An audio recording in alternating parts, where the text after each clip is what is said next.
On August 19, 2004, an explosion at the Sterigenics International Facility in Ontario, California, injured 4 workers and caused extensive damage to the 66,000 square foot facility.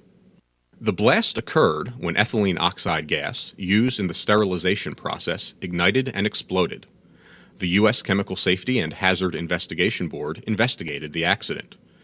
This was an incident involving a chemical that is both highly flammable and toxic to humans. It is fortunate that no one was in the immediate vicinity of the explosion, because it is likely there would have been more serious injuries and possibly fatalities.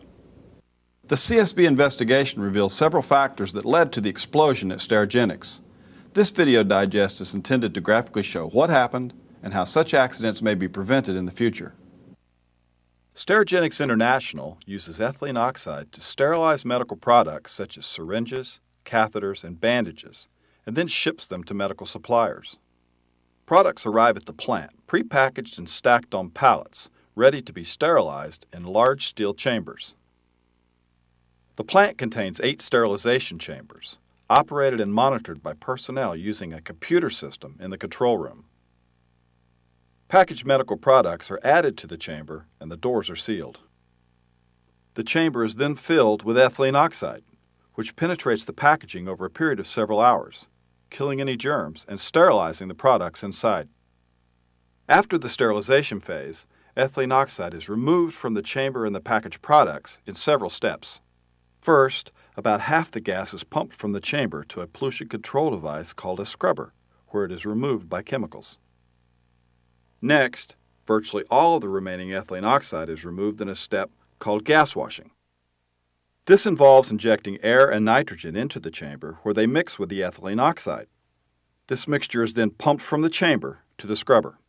This process is critical to reducing the concentration of ethylene oxide to below explosive levels, and is repeated several times until there is only a trace amount of ethylene oxide remaining. This trace amount of gas is not explosive, but it is toxic and must be removed by ventilating the chamber before workers can enter. The front door is raised a few inches, which automatically opens a vent at the rear of the chamber. Air is drawn through the chamber to another pollution control device called a catalytic oxidizer. Once the air enters the catalytic oxidizer, it is heated as it passes over open flames. Any remaining traces of ethylene oxide are removed as the air passes over a metal catalyst. After the chamber has been ventilated for several minutes, operators can safely enter to remove the products. During the sterilization process, gas washes are key to removing ethylene oxide and preventing explosions. But on the day of the accident, this critical step was bypassed. On August 19, 2004, the computer alerted operators to a possible error in the amount of ethylene oxide that had been injected into chamber number 7. Operators in the control room instructed the computer to abort the sterilization cycle and remove the gas. The system automatically performed the normal series of gas washes, which removed virtually all of the ethylene oxide. Finally, the chamber was ventilated to the oxidizer. Operators then removed the products from the chamber. Maintenance technicians arrived and performed tests, which did not reveal any problems. They then ran a test cycle that injected 120 pounds of ethylene oxide into the empty chamber. And again, they could not identify a problem. As the system performed the first step of pumping ethylene oxide to the scrubber, the technicians asked the supervisor for permission to bypass the time-consuming gas washes. The supervisor agreed.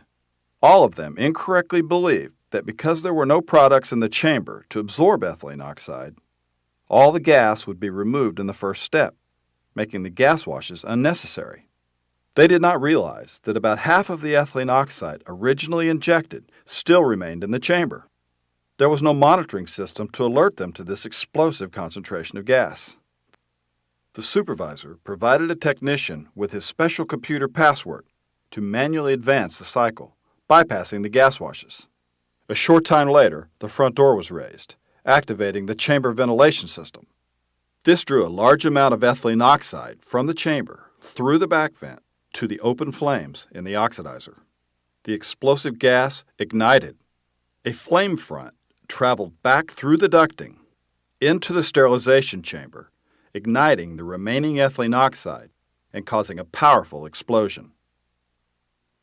It destroyed the sterilization chamber, bulging the chamber walls outward, blowing off both of the 2-ton chamber doors, sending one of them 75 feet away, knocking out this hole in the north wall. The force of the blast caused widespread structural damage throughout the building. The control room was showered with flying glass from the windows. Debris, including the computers that control the process, littered the inside of the room. While the accident would seem to have been caused by a single event, bypassing the gas washes, the CSB investigation actually revealed several causes for the explosion. The supervisor with the critical password did not understand why the gas washes were essential, whether the chamber was empty of products or not. Next, the sterilization chamber was not equipped with a gas monitoring system to warn employees of explosive levels of ethylene oxide. And the company's process hazard analysis program never thoroughly evaluated the hazard presented by the oxidizer, despite a history of oxidizer explosions in the sterilization industry. The CSB investigation noted that the control room had glass windows that were not shatter-resistant. The control room suffered significant damage in the explosion, and all the injuries occurred to workers inside the room. If your control facility is located in an area where an explosion could occur, consider using reinforced window materials or replacing any windows with video cameras. Another lesson from this incident is the importance of regular training. Maintenance technicians had last been trained about the need for the gas washes in 1997, 7 years before the incident. The maintenance supervisor, who was authorized to use a password to skip the gas washes, was hired after 1997 and never received the training.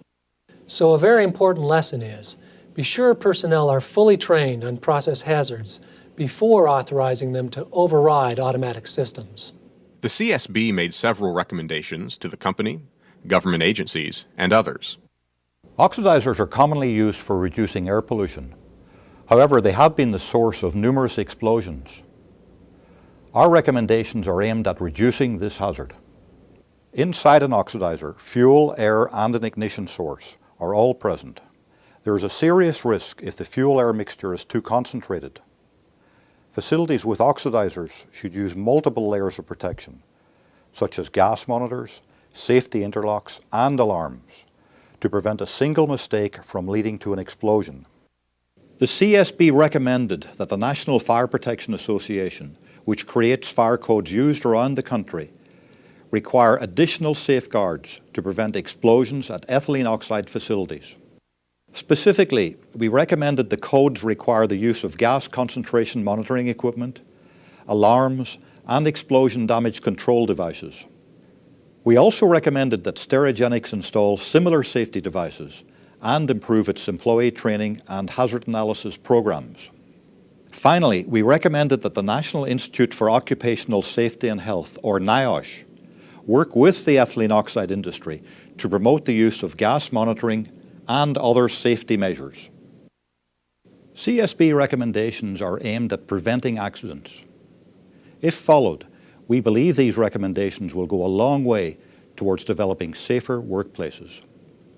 To read the full report on the CSB's investigation, visit our website at csb.gov. Thank you for watching this CSB safety video.